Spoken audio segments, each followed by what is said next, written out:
Yeah, the guys who I thought were, the best in this front, Right.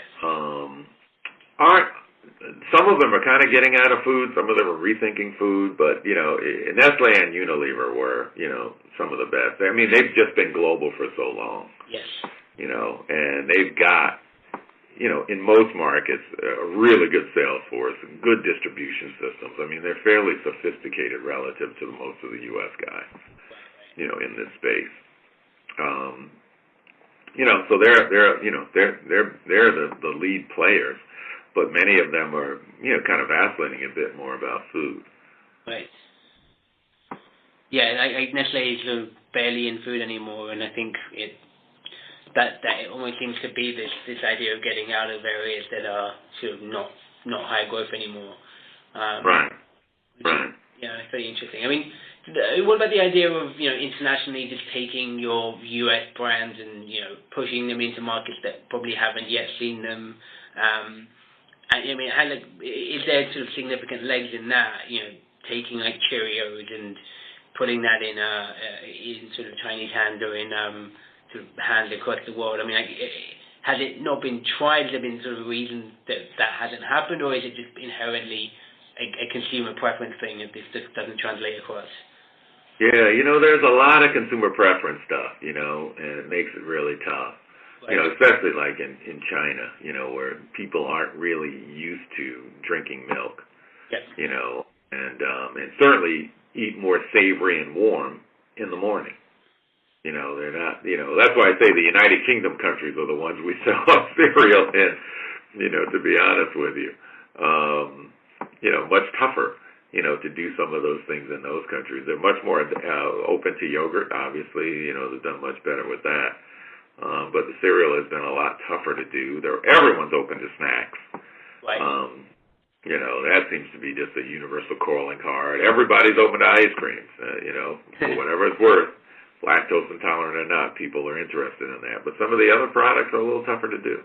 Right, okay. But I mean, but it's fair to say that it's been tried. It's not that it hasn't, Yeah. I mean, the example you made, Cheerios, is an odd product, right? I mean, it's made with oats, and in Europe, people don't think oats is real. It's horse food, not. Okay. So that's not a good example. But, in cereal, in those markets, we've been able to do all right, but it's tougher in some of these other markets because you're going up against, fundamental cultural trends. Right, okay. That are just, I mean, it's a long poke, to sell cold cereal in China. Got it. Interesting. Okay, so so you can't necessarily take what your existing products set across, and so getting to these markets just generally is pretty much a buy and build type of activity. Yeah, I mean, we've had some success. Like, again, Old El Paso, it's like this crazy little Mexican brand with tacos and all this stuff and meal kits. We sell a ton of that stuff in Australia. We sell a ton of that stuff in other parts of Europe.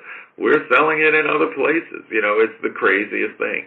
It seems like that meal kit area, people are much more open to trying unique foods from around the world, right? I mean, number one dish in England is, chicken tikka masala, something like that, right? So I think people are open in the meal occasion, to try different exotic foods, whether it's Thai food or this or that.